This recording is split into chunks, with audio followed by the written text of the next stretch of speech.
Assalamualaikum warahmatullahi wabarakatuh. Perkenalkan nama saya Muhammad Khairul Absor, guru SMA Negeri 1 Pegandon. Saya CGP Angkatan 5 dari Kabupaten Kendal. Pada kesempatan kali ini saya akan menyampaikan koneksi antar materi, kesimpulan dan refleksi modul 1.1. Kesimpulan dasar-dasar pemikiran Ki Hajar Dewantara. Yang pertama adalah menuntun. Seorang guru tugasnya adalah menuntun para siswa. Menuntun dapat diartikan dengan memberikan bimbingan dan arahan. Dalam proses menuntun, siswa diberi kebebasan. Namun, seorang guru sebagai pamong dalam memberikan tuntunan dan arahan agar anak tidak kehilangan arah dan membahayakan dirinya. Seorang pamong dapat memberikan tuntunan agar anak dapat menemukan kemerdekaannya dalam belajar. Yang kedua, seorang guru harus memperhatikan kodrat alam dan kodrat zaman. Kodrat alam berkaitan dengan sifat dan bentuk lingkungan di mana anak berada, sedangkan kodrat zaman berkaitan dengan isi dan irama. Bila melihat dari kodrat zaman, pendidikan saat ini menekankan pada kemampuan anak untuk memiliki keterampilan abad ke-21. Sedangkan dalam memaknai kodrat alam, maka konteks lokal sosial budaya murid di Indonesia Barat tentu memiliki karakteristik yang berbeda dengan murid di Indonesia Tengah ataupun di Indonesia Timur. Yang ketiga, seorang guru harus mengajarkan budi pekerti kepada siswanya. Budi pekerti atau watak atau karakter merupakan perpaduan antara gerak pikiran, perasaan, dan kehendak atau kemauan, sehingga menimbulkan tenaga.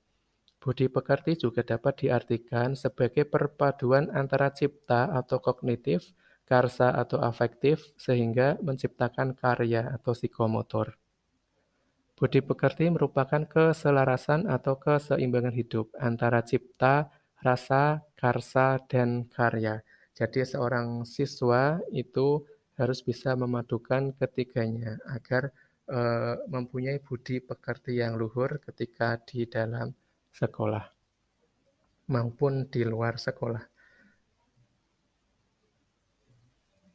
Berikutnya yang keempat, dalam pembelajaran seorang guru harus berpusat pada siswa.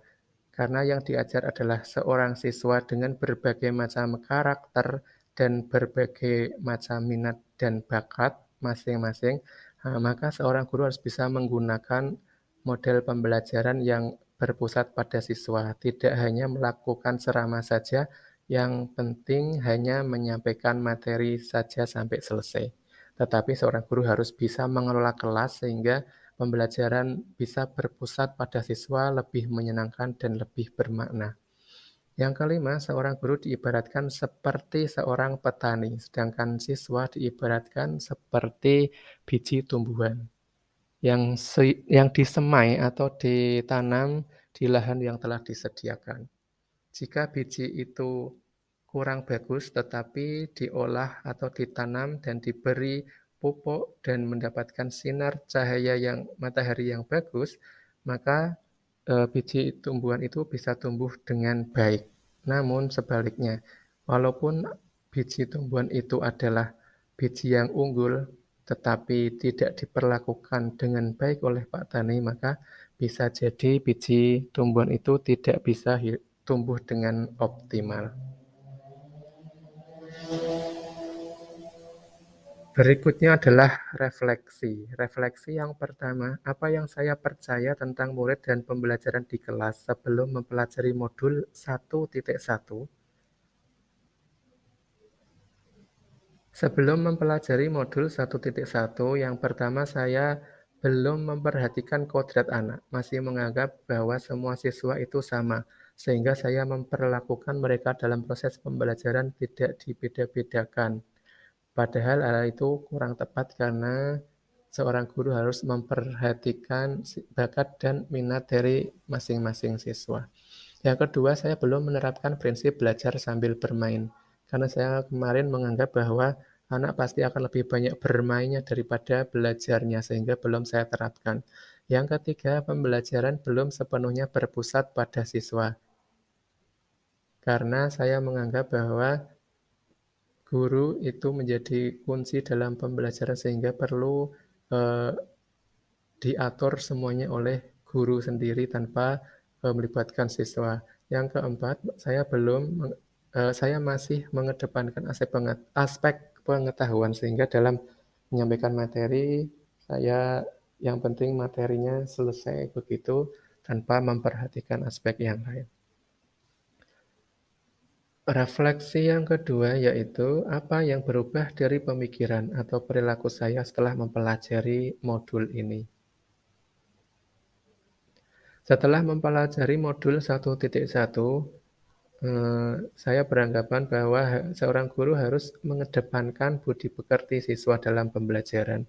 Karena budi pekerti dalam proses pembelajaran itu sangat penting.